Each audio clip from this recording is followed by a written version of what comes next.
Halo para sahabat, apa kabar? Berjumpa lagi dengan saya Matias Putra di akhir pekan ini ya dengan channel Matias Putra.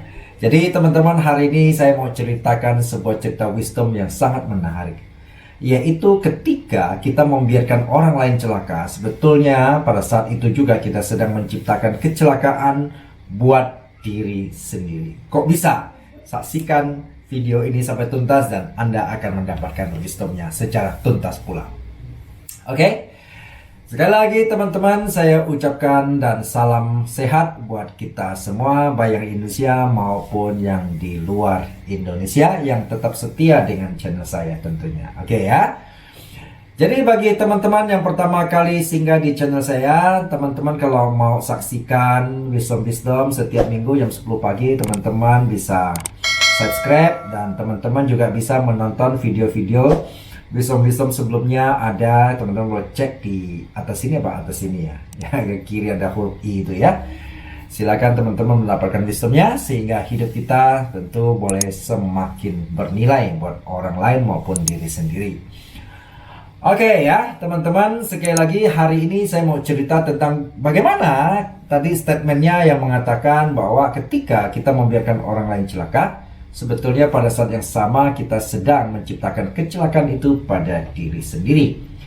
Dan hal ini teringat oleh saya sebuah statement yang mengatakan bahwa kasihanilah sesamamu atau kasihanilah orang lain ya, atau sesamamu manusia seperti dirimu sendiri. Nah, maksudnya gimana itu ya?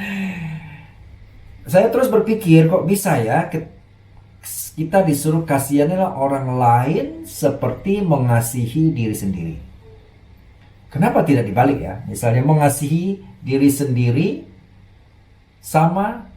berarti sama dengan sebenarnya kita akan mengasihi orang lain. Gimana tuh ya? Oke, ya tapi ya statement itulah yang sempurna ya. Jadi kita akan coba lihat ya, kenapa bisa demikian ketika kita sedang mengasihi orang lain seperti diri sendiri gitu ya. Kok bisa gitu ya? Artinya kalau kita membenci orang lain berarti membenci sendiri. Berarti sama seperti tadi. Jadi ketika kita sedang membiarkan orang lain celaka ya, dan kita tahu itu akan mencelakakan dia dan kita diam saja, berarti kita sedang menciptakan kecelakaan itu pada diri sendiri. Wow, luar biasa ya. Oke, saya mau bercerita tentang satu cerita kuno yang sangat menarik ya teman-teman. Jadi begini, cerita ini berawal dari seorang petani di pinggiran kampung begitu tinggalnya, rumahnya sederhana tentunya ya. Dia biasa kalau di kampung kan tinggalnya nggak kayak di kota, kayak di kita ini ya, kiri kanan padat sekali. Jadi ya mungkin jaraknya bisa, kalau di kampung itu cerita dulu itu ya, kalau di kampung itu bisa 1 kilo itu satu rumah, atau ya bisa 500 baru satu rumah, 500 meter atau 200-300 meter paling dekat itu bisa. Karena apa? Karena masing-masing tinggal di dalam kaflingannya sendiri zaman itu ya.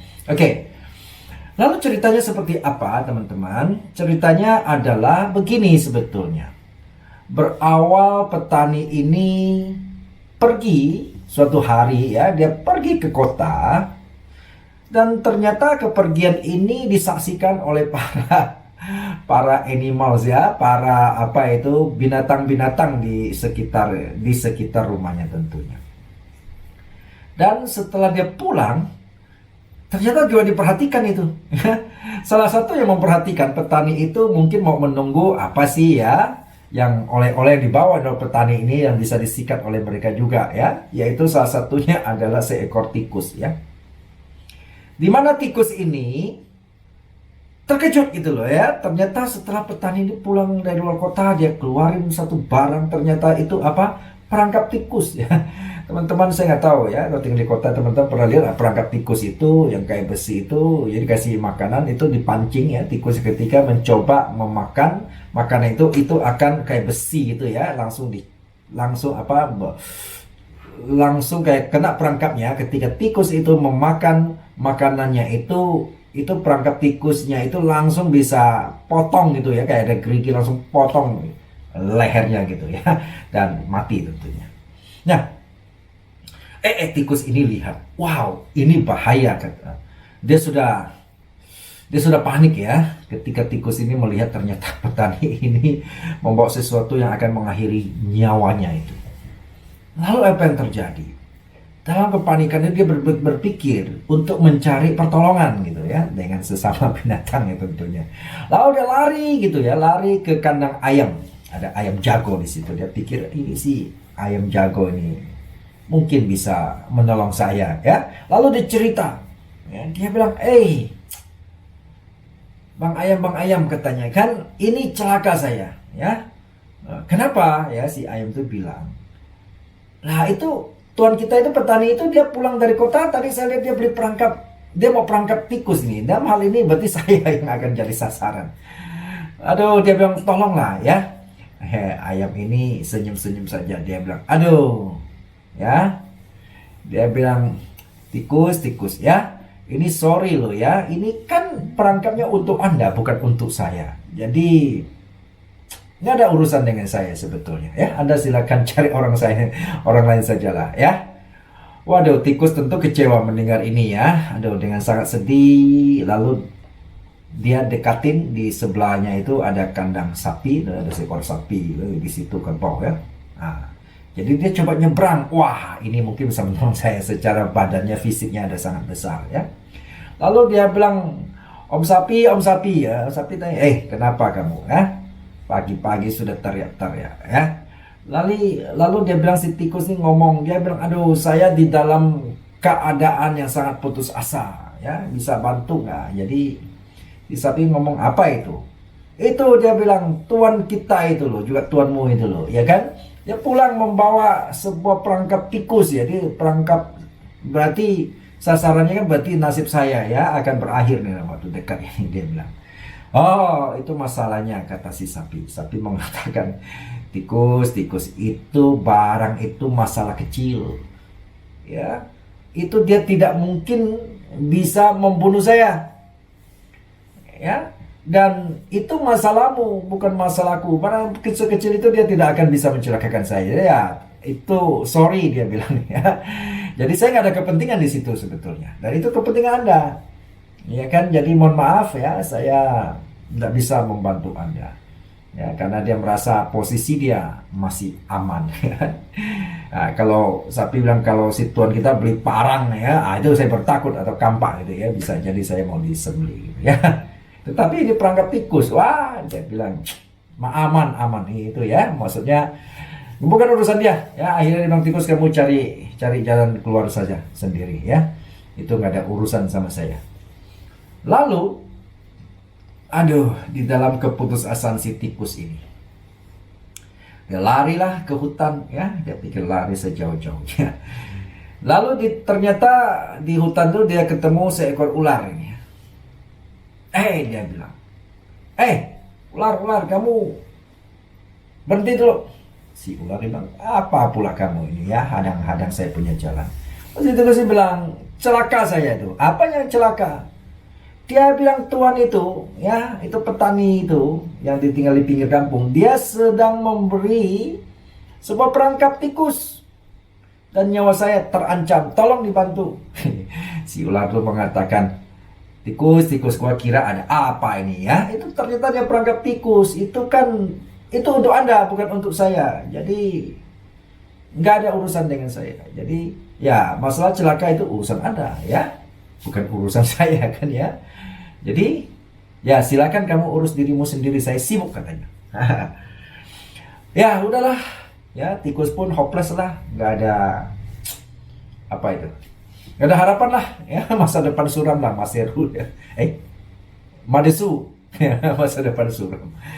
Oke, lalu ya sudahlah ya, tikus pun dengan putus asa jalan ya, dengan mungkin ya tertati-tati ya, mikirin nasibnya. Sedangkan binatang-binatang lain merasa aman-aman saja ya kan, bukan urusan kita ya, yang celaka kan urusan tikus itu ya.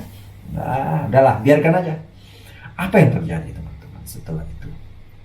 Ya, Oh, sebelum itu kita kan sering juga merasa begitu ya. Kalau orang lain ada masalah atau apa, ya itu urusan dia, bukan urusan kita. Yang penting urusan kita aman, yang penting kita kenyang. Kan? Masa apa ya, persoalan orang lain itu masa bodoh lah ya. Nah, biarkan saja ya, biar dia urut dia sendiri-sendiri. Nah, seringkali terjadi. Oke, lalu gimana kisah selanjutnya? Kita melihat teman-teman, ceritanya ini berlanjut ini ya. Ceritanya berlanjut ketika malam. Ular itu ya maksud mau datang ke rumah petani itu sebenarnya mau incar ada mangsa nggak, seperti anak ayam atau apa gitu ya, yang bisa dimakan oleh si ular ini. Datang tuh malam-malam, tengah malam ya, datang. Ya kita tahu zaman dulu itu kan di kampung itu kan nggak ada listrik, ada pakai ya lampu-lampu minyak saja. Ya, lalu datang ular ini masuk ke rumah petani itu.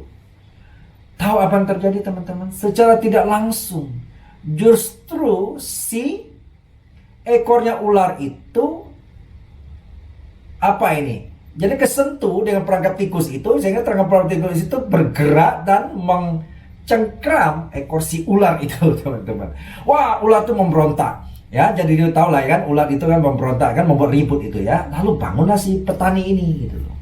Petani bawa lampu mendekatin si ular itu kan, kepala ular itu kan masih bisa gerak-gerak. Nah ketika si petani, wah ternyata itu ular gitu ya. Ya, lalu apa yang terjadi teman-teman? Lalu petani ini cepat-cepat ambil parang ya, mau potong itu kepala ular itu. Ternyata ketika dia mau mencoba, ular itu melawan dan kepalanya menggigit itu tangannya si petani.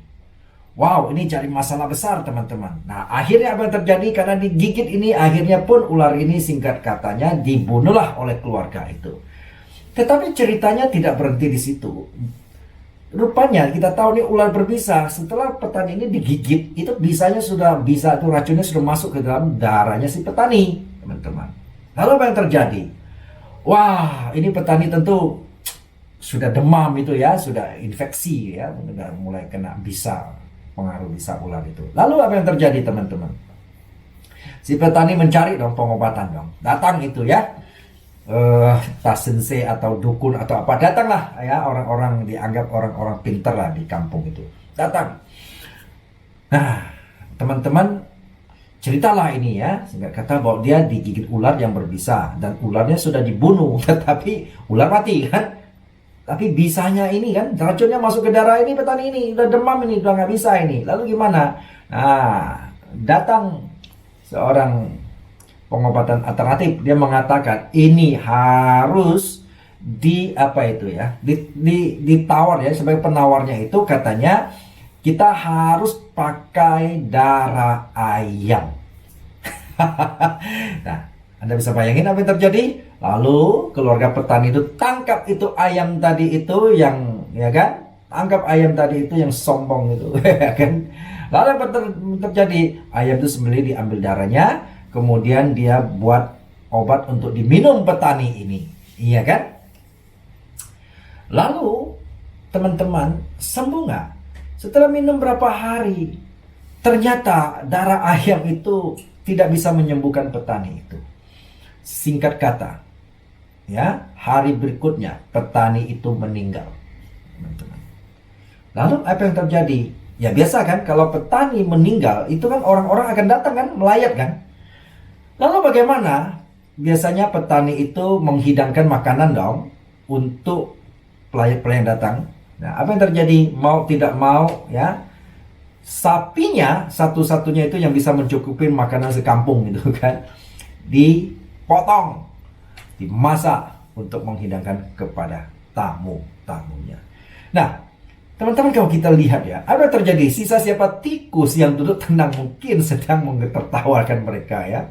Nah inilah ya karma, dia bilang ini kan, kurang ajar lo tadi ya kan. Nah sekarang siapa yang kena pada akhirnya? Nah teman-teman, dari cerita kelihatannya ini simple, tapi ini kita bisa renungkan kembali ya, bahwa ketika kita tidak mempeduli kepada orang lain, kesulitan orang lain, ingat loh ya, kita punya pencipta yang memperhatikan kita. Ya, di saat seperti itu misalnya ya, orang minta pertolongan yang sewajarnya, saya tidak mengatakan asal datang minta tolong lalu kita ini ya. Terus sekarang orang banyak menjelma jadi penolong, apa ya, menjadi minta tolong, tapi sebenarnya mereka itu bukan sesungguhnya minta tolong, tetapi mereka justru punya maksud di balik itu begitu. Nah, kita bicara yang sewajarnya ya, orang yang kita kenal ya dalam kesulitan minta tolong dan kita mencuekin dan sebagainya. Teman-teman ya, pencipta manusia maupun pencipta makhluk-makhluk lain yaitu Tuhan kita itu perhatikan kita setiap apa yang kita lakukan ya. Jadi itu sebabnya teman-teman, disinilah tadi menghubungkan bagaimana ketika kita mengasihi sesama manusia seperti mengasihi diri sendiri, ini kan seperti ini. Bayangkan ya peristiwa tadi kalau kita cerita misalnya ya, wah mereka semua bereaksi begitu membantu cari jalan keluar kepada tikus dan sebagainya. Mereka memikirkan ya, bukan karena ego masing-masing, tentu ular itu tidak akan datang malam itu ke rumah petani karena mereka sibuk mendiskusikan karena ini bahaya. Ya kan, akhirnya apa? Kan akhirnya selamat semua. Oleh karena mereka membiarkan tikus itu celaka, dianggap bukan urusannya, pada akhirnya justru mencelakakan mereka sendiri. Artinya kalau mereka mengasihi tikus, sebenarnya mereka sedang menyelamatkan nyawa mereka, ya kan? Nah, jadi ini ya cerita yang sangat menarik teman-teman. Mari kita renungkan kembali ya bagaimana kita hidup menjadi peduli terhadap sesama kita, terhadap saudara-saudara kita, terhadap orang lain yang tentunya menghadapi kesulitan. Mari kalau kita bisa, kita bergotong royong untuk memikirkan dan mencari jalan keluarnya. Oke? Salam wisdom untuk teman-teman semua.